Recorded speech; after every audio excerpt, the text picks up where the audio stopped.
it takes a long time to kind of figure these things out. They're big decisions, and you know, I'm not also completely aware of, you know, where and what and when and, you know, where we're at with everything, because I'm told to just drive the car. You know, you go out and you perform every weekend, and when you perform on the track, it makes our job easier, so you just go do your job. You know, there are things that I like about it better than IndyCar, and there are things that I like about IndyCar better than stock cars. So, you know, it's a toss-up what makes what I like, where I want to be, what I want to do. But you know, I will say one thing: I do enjoy racing the cars. I do enjoy the. You have to really think when you're out there. You know, you have to plan ahead, and the cars don't stay consistent through the whole race or the whole stint, or run as they're called in NASCAR. You know, you might have to take care of your equipment, and you know, those are things that, you know, involve some thinking, and you have to be smart out there. And so I like that. I've always liked that. I like that about the short ovals in IndyCar. I feel, you know, you can't just go out there and drive as hard as you want from lap 1 if you want the car that you want at lap 70. You can't do that. You can't drive 1 to 70 the same in an IndyCar at a short oval, which is like every race in a stock car, other than Talladega and Daytona.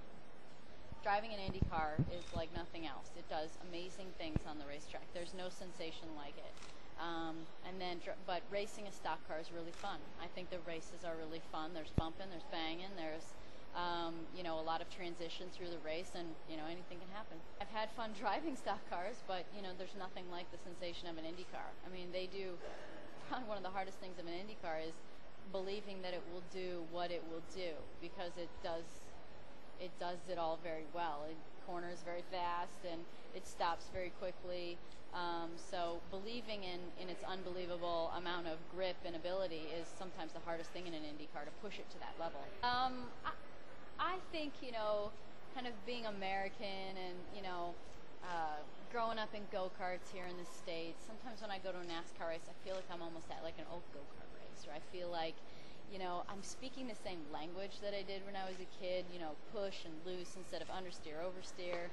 And, you know, there's much less technology as far as, you know, data on board, so you can't see what you're doing against your teammate, which is sometimes a real bummer if you're struggling, but it's sometimes really great, because then, you know, the crew chief is focused to just is only focusing on what you're saying and how to make the car better. They can't look and say, just go in deeper to the corner. They're just listening to you, to how you go in deeper, what you need in the car. So, you know, it's one of those things. Sometimes it's great, sometimes it's awful.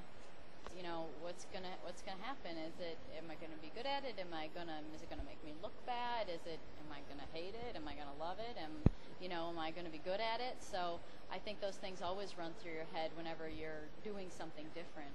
I seek out advice from anyone I talk to. You name it. If I'm sitting with, you know, Johnny Rutherford Jr. or Alan Sir Jr. or Dale Earnhardt Jr. I mean, I'm going to ask them all, you know, words of wisdom. Actually, that's sort of what I say, any words of wisdom, because, you know, I think that it's always smart to ask people that have been around what to expect.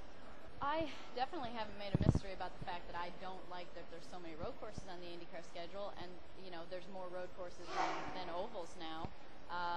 This year it's 10 road courses and 7 ovals. So, you know, I feel sad that over the years I've seen great tracks like Michigan come off the schedule, and, you know, Fontana, and, you know, Nashville, and Milwaukee came off, but luckily came back on. I think that's a great track. And so, you know, there's been a lot of, we lost Kansas, Chicago, and Homestead this year. So, you know, it's, you know, I get disappointed because I have a lot of great memories of those, but, you know, it doesn't mean I can't make great memories other places, but I think that Indy cars are really exciting on an oval. I do. I think when people see them on an oval and see how fast we are, especially, I mean, compared to a stock car, and you hear that a lot.